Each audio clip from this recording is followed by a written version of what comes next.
Alappuzha medical കോളേജിൽ വീട്ടമ്മയുടെ വയറ്റിൽ കത്രിക മറന്നുവെച്ച സംഭവത്തിൽ ജില്ലാ മെഡിക്കൽ ഓഫീസറുടെ നിർദ്ദേശത്തിന് പുല്ലുവില. വിദഗ്ധ ഡോക്ടർമാരുടെ പാനൽ രൂപീകരിച്ച അന്വേഷണം നടത്തണമെന്ന ആവശ്യം മെഡിക്കൽ കോളേജ് നിരാകരിച്ചു. ഇത് സംബന്ധിച്ച് ജില്ലാ മെഡിക്കൽ ഓഫീസർ നൽകിയ കത്ത് മെഡിക്കൽ കോളേജ് അധികൃതർ തിരിച്ചയച്ചു. കുറ്റക്കാരെ സംരക്ഷിക്കാനുള്ള നീക്കമെന്നാണ് വിമർശനം.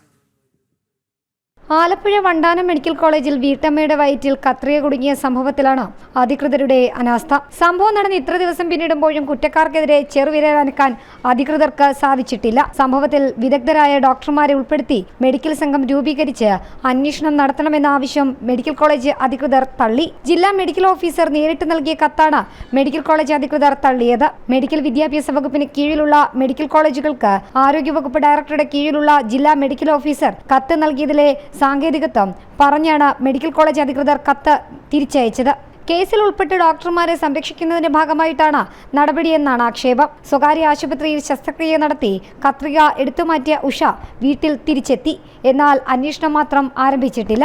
സംഭവം വിവാദമായ സമയം മുതൽ ഡോക്ടർമാരെ സംരക്ഷിക്കാനാണ് ആരോഗ്യവകുപ്പും മെഡിക്കൽ കോളേജ് അധികൃതരും ശ്രമിച്ചത്. കത്രിക വയറ്റിൽ കുടുങ്ങിയ സംഭവത്തെ നിസ്സാരവൽക്കരിക്കുകയും ചെയ്തു.